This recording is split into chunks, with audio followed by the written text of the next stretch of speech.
This series discusses crime scenes, violence, autopsy, and murder. Listener discretion is advised. This is the second episode in a 6-part series. In order to raise money for the nonprofit Season of Justice, we're joining forces with our friends from Moms and Mysteries for the next month. We have a combined goal to raise $3,500 for the Season of Justice Family Grants Initiative. You can learn how to help support this campaign at the end of the episode.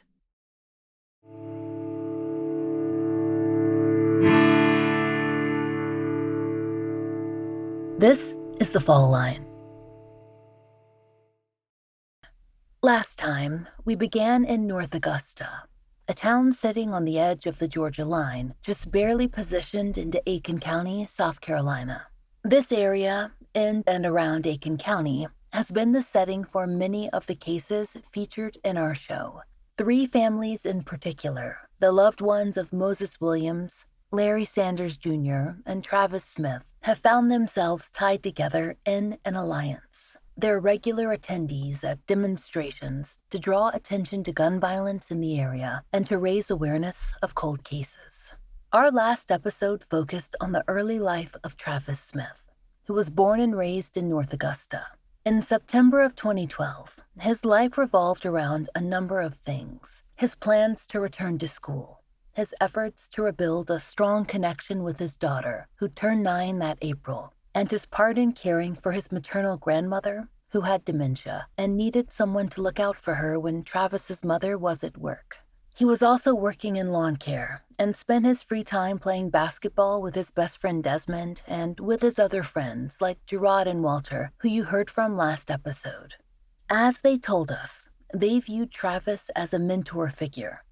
He was willing to take extra time to help them as teens, whether it was to improve their basketball games or give them life advice about school, relationships, or their social lives. One thing that everyone stressed to us was that Travis lived a very drama-free life. No one we spoke to knew of any conflicts or issues that he had with anyone in North Augusta or in the Ridgeview Manor apartment complex. That's where he often hung out and where he spent the last night of his life, where he was shot in the early morning hours of September 29th, 2012.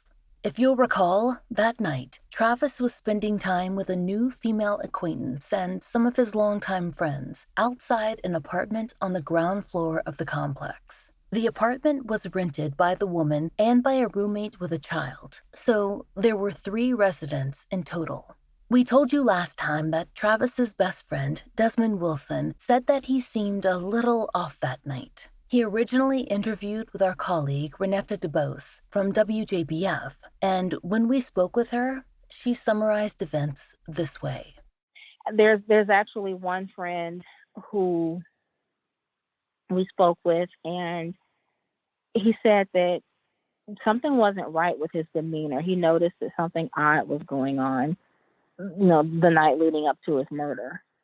So he noticed that something was odd is the word that he used. He said that his friend even tweeted that something just didn't feel right. And then he said he did ask him what was wrong, and Travis said nothing. And so he remembered him pacing back and forth in and out of this apartment that they were visiting. But he said, he was very private. He kept it to himself. And maybe at the time he didn't think it was that serious. So, if you think about some of the things that bother you, that maybe someone said something or did something, you may be concerned about it, you may think about it, and maybe you should do something more like call the police, but you don't. You blow it off and you say, well, maybe it'll go away. According to witnesses who were around that night, Travis had moved between the apartment and the breezeway throughout the evening and, per multiple news reports, was standing outside with his female acquaintance when they were approached by 2 figures.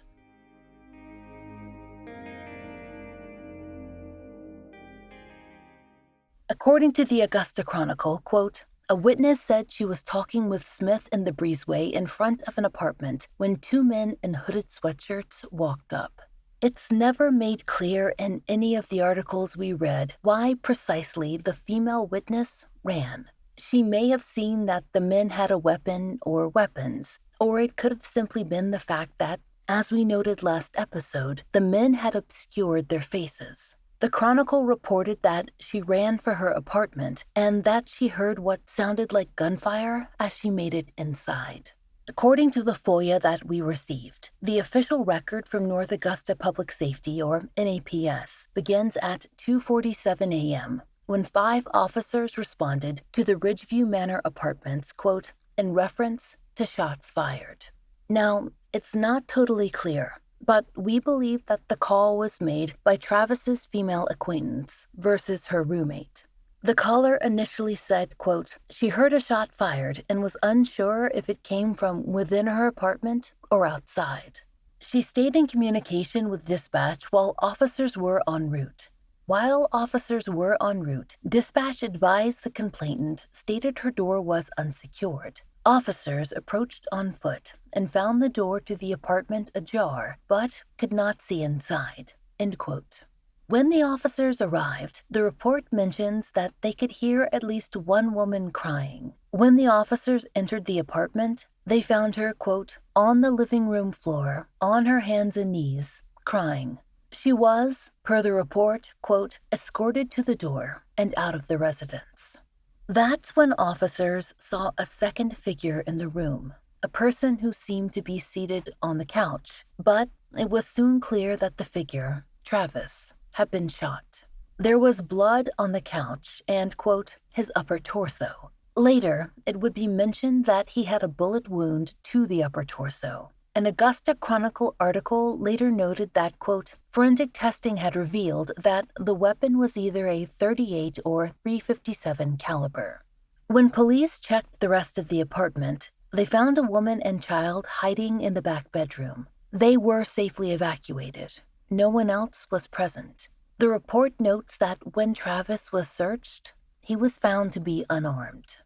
The initial police report notes that when the witness was initially questioned, she said that, quote, 3 subjects approached and she ran inside and immediately heard a gunshot, end quote. Every other report that we have specifically seen says that 2 persons of interest were involved and not 3. When we reached out to NAPS for clarification, Lieutenant Alan C. Swan let us know that ultimately, conflicting statements make it possible that there could have been 2 or 3 suspects at the scene. So, while most media mentions 2 suspects, if you or someone you know saw 3 men who fit the description that we've discussed, that is, dressed in hoodies with the strings pulled tight to disguise their faces, please don't discount your sightings as unrelated. You may have seen the shooter or shooters. There's no real explanation of how Travis made it inside the apartment, but from what we've been told by his friends and family, the assumption is that he attempted to escape the shooters. He followed his acquaintance inside and died from his wound there before help could arrive. He was, as far as we know, actually shot outside, not inside the residence. When we reached out to Augusta Public Safety for a statement or interview regarding Travis's case, we received one from the current officer assigned via our official contact. The current officer, Sergeant Chris Lind, was assigned to Travis's case much later on. Per the response from North Augusta, the original responding officers are no longer employed by NAPS and thus are unavailable to comment on the case. We'll provide that full statement just a little later in the episode when we get into the difficulty of the investigation. Last episode, you heard from Travis's friend Gerard, who lived in Ridgeview Manor. He told us that he heard about the shooting soon after police arrived. He'd seen Travis that night. They talked about Gerard's relationship issues, and Travis had given him some advice. But Gerard had gone home to bed early because he had to work in the morning. I woke up, I had to get a call. And it was like, hey man, something happened to Trav. And I was like, huh? It was like something happened to Trav. So I was like, all right, bet. So when I woke up, I got up I called my homeboy. I was like, hey, man, this is something happening in the trailer. And it was just like weird, man. And I called my other homeboy. He wouldn't pick up the phone. And I kept calling. So, we walked to the top of the building because I lived in the E building at the time. And it happened in the B building. So we walked up there and I seen like police. I ain't never had a friend that had got murdered before. So it was just like, when I walked up there, Trey didn't really have no identification. Like, he had no ID. We were like, hey, man, who up there? And he was like, we don't know. Y'all know y'all have any idea? And my homeboy put up a picture of Trav on Facebook. And that's how we found out, man. It was just like, it was sad. And like, it hit me different because I ain't never lost a friend. Because I ain't know how to deal with that. Not even family. So it was just like, when it happened, I lost it because like, he was like a father to me, like a big brother.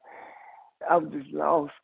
And I was just like asking God, like, tell me this is a dream.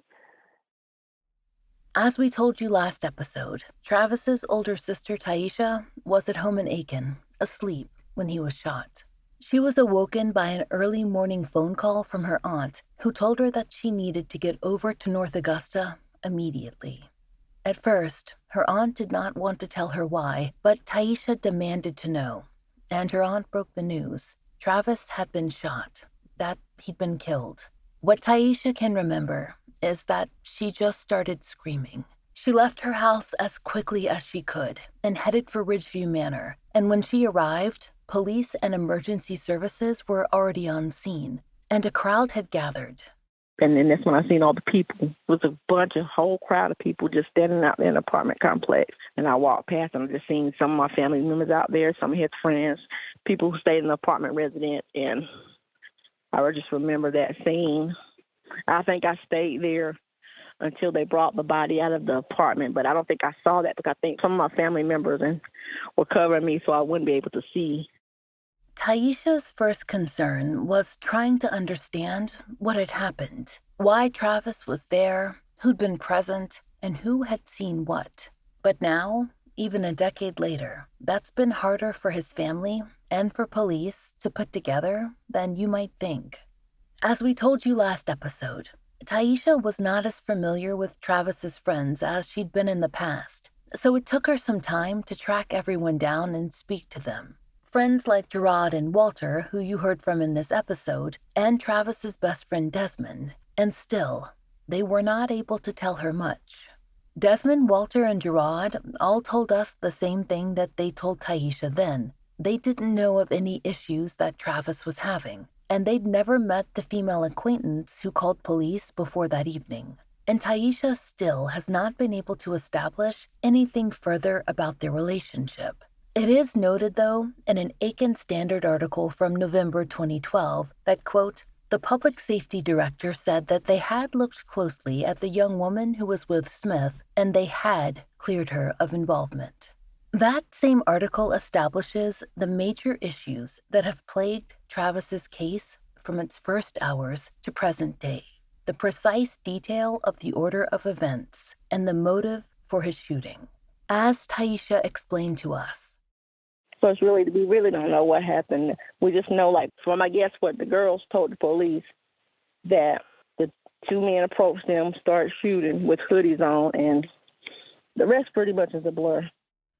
So, Taisha had very limited contact with the woman who Travis was hanging out with that night and wasn't able to ascertain more information than we've shared with you here. The last minutes of Travis's life have remained a question mark, and that seems to be the same issue that law enforcement continues to have today. When our colleague Renetta DeBose of WJBF spoke with a representative from NAPS, Lieutenant Thornton, he told her, quote, what we're still trying to figure out is the pool of witnesses that may have been out at the time of the morning that could have provided us with information specific to the identity of the shooters, if it was one shooter or multiple shooters involved. It's not uncommon with today's technology that we have opportunities, perhaps that maybe something will come to light. As of right now, we don't have that technology, or we haven't had that break in the case. End quote. However, Lieutenant Thornton said something back in 2012 that we think is key. After Taisha organized a Stop the Violence rally, there were hundreds of people in attendance, which gave her hope then. Back then, Lieutenant Thornton was quoted in the Aiken Standard as saying, quote, "Public safety believes we have evidence that will help us confirm the shooter." In regard to the investigation done in 2012, here's that statement provided to us by NAPS.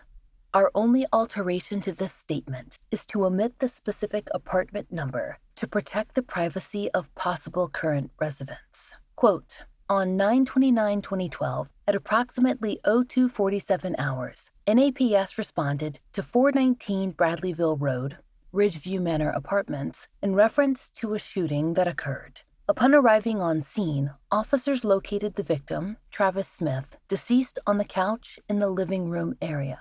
The Criminal Investigations Division was notified and arrived on scene moments later. Investigators contacted the SLED crime scene unit to process the scene and began interviewing witnesses. Forensic evidence was collected by SLED and sent to their headquarters in Columbia, South Carolina for analysis. Over the next several months, investigators interviewed several individuals and followed up with family members of the victim. Investigators encountered several individuals who refused to cooperate with law enforcement out of fear of retaliation or just did not want to be involved at all.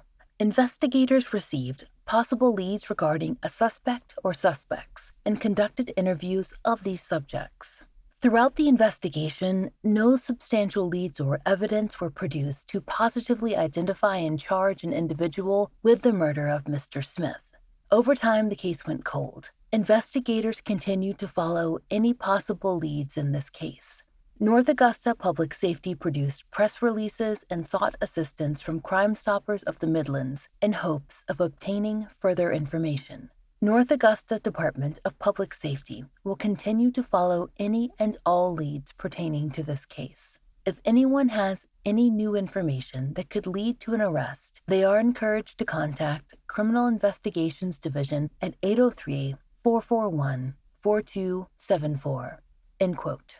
Based on both Lieutenant Thornton's statement and the evidence sent to SLED, that's the South Carolina Law Enforcement Division, we imagine that forensics that could identify the killer or the killer's weapon exist in this case, likely tied to Travis's bullet wound and or possibly a casing or the round itself. But in order to connect those dots, the investigation needs the pool of witnesses that Lieutenant Thornton mentioned to Renetta back in 2022. And there's been equal trouble in the search for motive too. In November of 2012, law enforcement held a press conference that covered Travis's case. Then Chief John Thomas said that they had, quote, looked into crime and gang connections, but have found nothing to explain why two men in hoodies would approach the pair, who were standing in an open area, end quote. According to the Aiken Standard's coverage of the presser, Travis had, quote, no history of crime, and while they were, quote, looking to establish a motive, they were coming up empty. And that article noted that was unusual in the department's experience. Per the Standard, then Chief Thomas said that motive was usually fairly obvious, but, quote, this one makes you scratch your head. And that was of larger concern, because they'd followed the forensic leads as far as they could.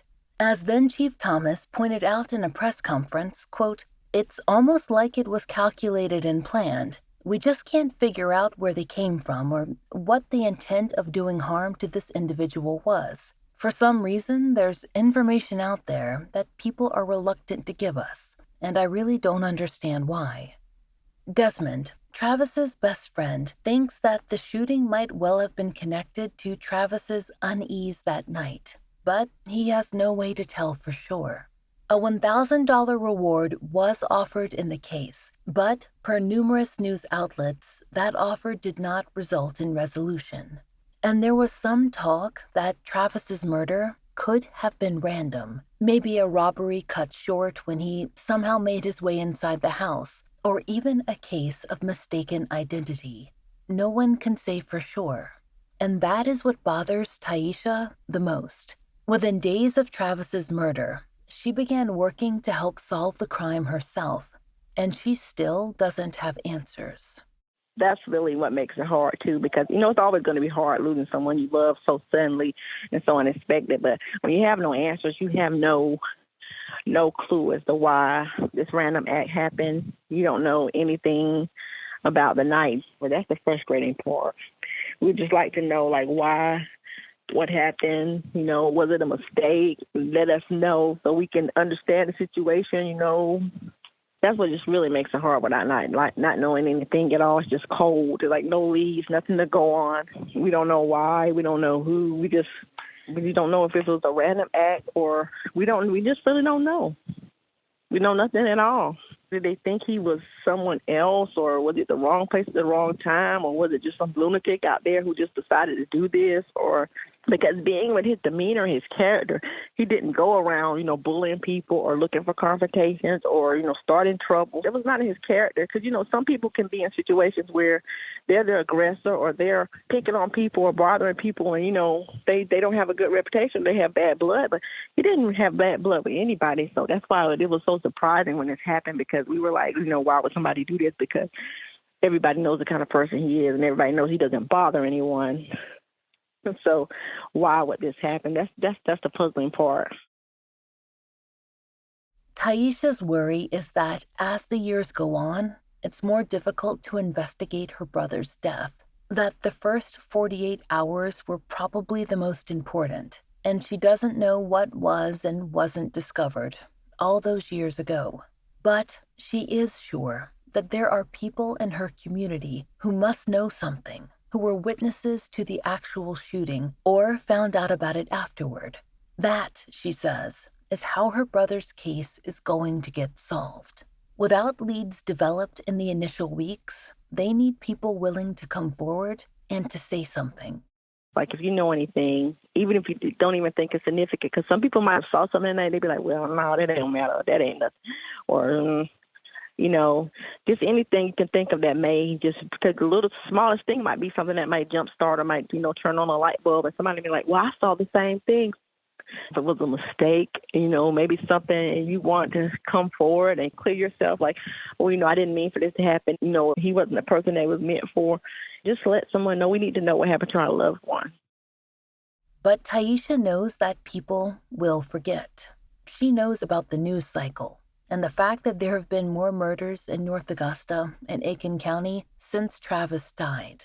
After all, she's the one who's helped to organize many of the Stop the Violence rallies that have taken place since Travis's murder. The first one was in November of 2012, exactly 2 months after Travis was shot. Back then, Taisha told the Aiken Standard, quote, "We're going to be talking about what's going on in this community. We're letting the families of some of these victims know that they have not been forgotten. We still remember these people. We still remember that there's somebody out there that's responsible for it." Since then, Taisha's name has appeared over and over in the local papers. She's quoted about organizing flyer distribution and social media groups for the missing and the murdered. For years, Taisha ran a nonprofit. She actually incorporated Travis's childhood nickname into its name, Team Bosky. The goal was to support other families. While the nonprofit is on hiatus for a little while, that has not slowed down her participation in rallies for the missing and murdered, memorials for Travis, and anti-gun rallies. In February of 2023, while in attendance at an anti-violence rally, Taisha explained, quote, "I just go around and speak just to try and keep his case alive and keep his memory alive. And I just hope that people will continue to be proactive in the community. Don't forget the people who've lost their lives. It's a lot of unsolved cases in Aiken County, and we must not let this die." The Post and Courier wrote that Taisha urged tipsters and any unsolved crimes to come forward. She said, quote, "No amount of information is insignificant, no matter how long it's been." At another event covered by the Aiken Standard, Taisha said, quote, "When stuff like this happens, it's your duty as a neighbor and as a citizen to tell. The bad thing about all this is, when stuff like this happens and people get away with it, they feel like they can do it again, because nobody is gonna tell. Don't let people intimidate you. These are your neighborhoods, and these are your streets.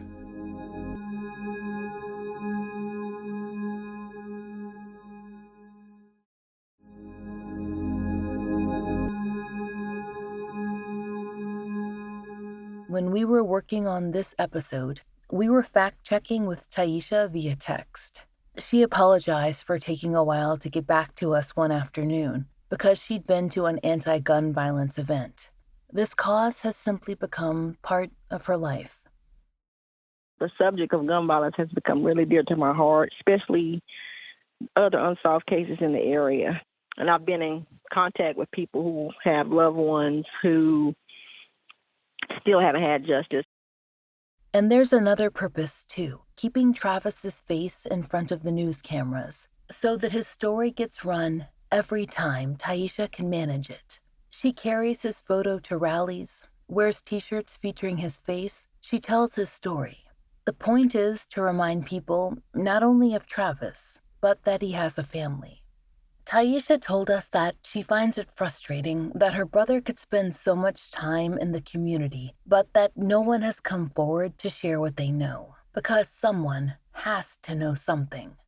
That's why I keep trying to keep in the media, so maybe somebody will see, and they see I'm keep trying and keep trying. Maybe my persistence will give them strength to come forward or whatever. The smallest little thing you never know, can trigger something. Like, you might well, she might as well give up because it's been so long and nobody said nothing. I said, no, as long as I'm able to get around, and I'm going to keep bringing it up. I think all the people who stayed out there when he was like, all his friends, all the people that were in that area when that happened have since moved on. It's like a whole totally different new people. Mostly all the people that were there, they kind of like moved out. And then some people may not even know what happened. Like some people may be like, because like when I do a piece on the news or something, I might see, because I work in Walmart, I work in retail. And people, like some of my customers, well, I saw you on the news. I'm sorry that happened to you. I didn't know that happened, or things like that. Some people don't even know that's out there. So Taisha tries to attract as much attention as she can, and she employs Travis's favorite team, the Lakers, to help her with that. Whenever they put on an event in his honor, the Lakers' colors are front and center. Anytime we do like a memorial or tribute for him, we will always incorporate the colors purple and gold, yellow, purple and gold, or whatever, to try to symbolize the Laker colors. Because the last thing I did for him for his birthday, when I celebrated his birthday this year, I had something for him at the park, and that's for the colors of the decorations. My daughter helped. She did the decorating, and the colors were purple. We had purple and gold balloons, and we had, purple tablecloths and stuff, and we had purple, a banner, a backdrop, and it had Kobe on the back. So we always try to incorporate the colors purple and gold. And it's helped, but every year has been more difficult. That's something every family tells us. And that's why reporter Renetta DeBose connected with Taisha to feature her on the Cold Case Project. Taisha seemed really passionate about getting, one, justice for her brother and the senseless killings that have taken place. She seemed very passionate, wanting to, solve the case, and she seemed like she had been working for quite some time. She seemed like she had been working for several years and had just not gotten the media coverage that she needed. It was always the newspaper here and there, and it was always connected to the group of homicide cold case victims. But she had been waiting on her moment to finally get one story that features her brother's case, and she's getting it. One thing about Renetta's features, they don't end after a story airs. For the last few years, she's held a brunch for all the families who've been featured in the series. Local law enforcement and cold case experts and forensic specialists, they all attend as well. And there's a chance for families to speak with representatives from their home departments who attend, including those who have victims advocates. This year, the DNA Dope Project even provided a speaker who gave a presentation on investigative genetic genealogy for everyone in attendance. Taisha was there too. She told us. We all came together, had a nice time, ate brunch, and we talked with a lot of, detectives and agencies, that can give us some good information. That kind of ongoing connection is important. Make no mistake, Taisha is incredibly active in her brother's case. Generally, she says, she interacts with law enforcement when she contacts them or when she puts on her yearly events for his birthday, and then reporters reach out to the department for comment. That is common in cold cases, but that level of engagement wears on anyone, especially after a decade, when they have a full-time job and a family. She needs the support of the community and resources like sustained direct contact with law enforcement, media support, and people who can share information about resources like family grants for awareness campaigns or support for families of the missing and directions on how to upload DNA to GEDmatch. Events like Renetta's are incredibly important. Imagine if more of them existed. We talked a few months ago on the podcast about missing person days and the gap that they're filling. How many other gaps are there? Many of the families who've been on our show tell us the experience of advocating is incredibly important, but it's also isolating. You can feel like you're in it alone, that if your loved one doesn't stay in the public eye, it's your fault. But really, it's the responsibility of all of us, our local communities, and all of us who follow crime to do part of this work. It is so easy to share or repost. Not just a new missing persons flyer, but a 5-year anniversary article or a 10-year. When someone is hosting an event in your area, think about going or sharing or seeing what they need to make it happen. Engaging with the people nearest you is truly the biggest way to make a difference in solving a cold case and supporting a family who is waiting for those answers. Taisha knows that it's all going to come down to community because it's that North Augusta and Aiken region that she's counting on now. Someone out there knows what happened to Travis, whether it was a case of mistaken identity or a targeted attack. He really didn't deserve, the way he died, and he deserved justice. They were just minding their business outside, and 2 people came up to him, as far as I know. They weren't bothering anybody. They were in the breezeway, just hanging out. They didn't find a gun. There was no kind of weapon or anything on him, so he was no threat. So it wasn't nobody shooting him in self-defense. It was nothing like that. In our community, it is kind of hard because people make assumptions, and, he must have been doing something. He doesn't have any business, or they automatically assume drugs are involved or any, something like that. It's always something that, what did he do to, or what was he doing to, make this happen? He was standing outside with his companion. Travis was loved by, many people, and they took a good person away from his family and from his friends. They'll never bring him back, but at least I don't have to constantly wonder, what happened to my brother.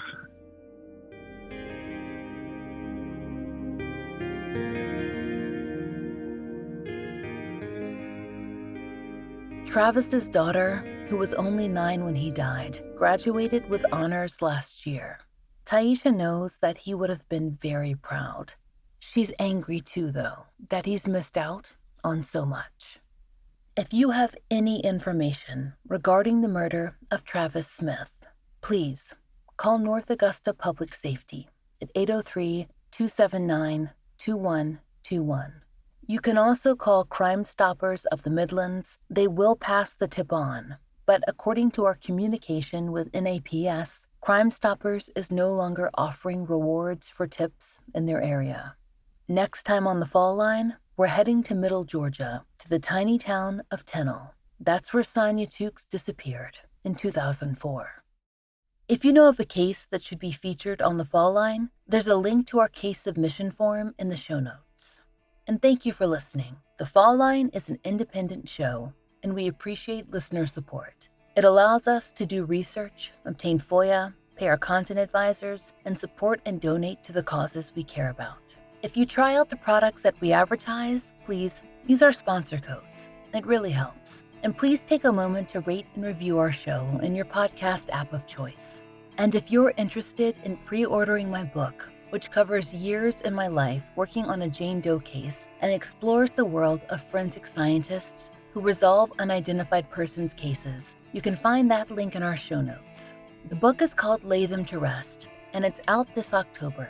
Pre-ordering the book is a big factor in its success, so I really appreciate it. We'll be sharing some exclusive previews on the feed very soon, and if you pre-order your book through Hachette, there will soon be opportunities to gain access to exclusive bonus material like a full-length podcast episode covering a cold case briefly touched on in the book, a Zoom hangout with a special guest, and much more. We'll keep you updated. If you'd like to support the Fall Line and the stories we cover, you can join us on Patreon or Apple Premium. 100% of our Patreon and Apple Premium earnings go toward the Family Therapy Fund and charitable donation. In the past, the remainder has gone toward the Millbrook Twins billboard rent. Their increased reward fund expires in August of 2023. Half of that money will go toward long-term billboard funding, so we will no longer need to pay that monthly fee. So we'll put that money toward offering more therapy to any family members who are interested. If there is excess, we'll donate each month to one of the family fundraisers. For example, Leon Laurelis' Attorney Fund or the MMIP organization started by Matthew Grant's aunt. Each month, we'll post that donation on our Patreon blog so you can see where the funds are going. The Fall Line is written, hosted, and researched by Laura Norton, with additional research by Brian Waters, Kiana Burgess, and Michaela Morrill. Interviews by Brooke Hargrove. Produced, engineered, and scored by Maura Curry. Content advisement by Brandy C. Williams, Liv Fallon, and Vic Kennedy. And, as always, our most special thanks to Liz Lipka and Sarah Turney. As of November 2022, our monthly charitable donation is going to Season of Justice to support family grant initiatives. Since 2020, Season of Justice has raised more than $1 million in grants for more than 140 cases in North America, leading to 6 cold cases being solved. But Season of Justice doesn't do this alone, so we ask you to consider donating this month. This month, you can join us in supporting Season of Justice. In order to support our collaboration with Moms and Mysteries, you can share our social media posts regarding the campaign. You can join us today in supporting Season of Justice with a donation by visiting GiveButter, that's GIVEBUTTER.com/FallMoms, FALLMOMS, or you can text FALLSOJ, Fall SOJ, to 53555. This nonprofit is very personal to us. Let us explain why. So far, 5 families featured on our show have had their awareness campaign grants funded through Season of Justice, including billboards and similar campaigns for Chido Garibay, Leon Laurelis, Jackie Nguyen and Nut Fan, Janice Becky LaPlante, and Matthew Grant. If you are a family member who is interested in applying for an awareness campaign, you can find a link in our show notes. And remember, if you live in an area that doesn't have billboards or where they might not be effective, there are lots of options. Bus ads, radio commercials, yard signs, newspaper features, there's a lot out there. If you need help filling out the application, we will help you. Just get in touch on social media or by email, and we will personally walk you through the process. We won't normally be this long-winded at the end of every episode, but we're passionate about this nonprofit. We have seen more families helped in the past year than we could possibly manage on our own. We know how hard it is to raise this kind of money, and we want you to be aware that this resource is available. So seriously, if you don't know where to start, let us know. We're here.